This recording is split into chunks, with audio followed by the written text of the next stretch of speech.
I'm asking Congress to fund a state-of-the-art Golden Dome missile defense shield to protect our homeland, all made in the USA. Israel has it, other places have it, and the United States should have it too. That was President Trump during his joint address to Congress earlier this year, calling for a vast missile defense system capable of intercepting fast-moving projectiles launched toward the United States. The president calls it the Golden Dome, his twist on the Iron Dome, the informal name for Israel's missile defense system that became operational in 2011. It has been used in the past year to fight off attacks from Iran and its proxies. Let's bring in Geoff Brumfiel. He works as a senior editor and correspondent on NPR's Science Desk. Geoff, thanks for being here. I found your article to be very informative and thorough and fascinating. So how would a Golden Dome for the U.S. need to be different? Well, I mean, there's the obvious difference of the country itself. Israel is very small, it's flat, relatively easy to defend. But the real thing that the U.S. is going to be challenged by are not the landscape, but the missiles themselves. So Israel defends itself against relatively slow-moving, short-range missiles, often fired from near its borders. The U.S. is threatened by much longer-range intercontinental ballistic missiles.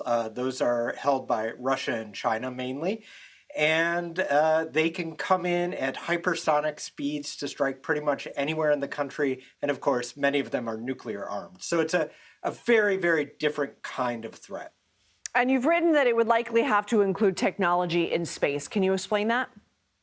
Yeah, that's right. And this is actually in President Trump's executive order about Golden Dome, is the idea that we need to place something in space. The reason is pretty simple. To hit one of these big missiles, the best time to do it is when it's just getting off the ground. It's slow moving. And so you need to be near the missile. Obviously, if it's in the center of Russia, the best way to do that is to be above it. So you need a satellite. Now, the problem is, satellites move very quickly, the Earth is very large, and so you end up needing huge numbers of interceptor satellites, anywhere from, hundreds, more likely thousands, or even tens of thousands of satellites. Yeah. How much could all this cost? It would cost, no one really knows.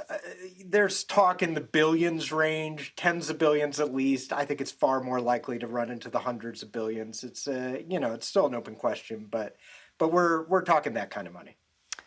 President Ronald Reagan tried to develop a similar defense system in the 80s. That failed. What issues do they run into? Well, a lot of it was technological. It's just a really, really big problem.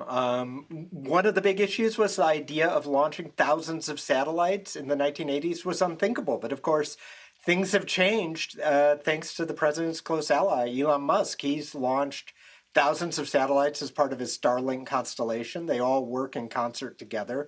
So we know constellations of this size can be built today.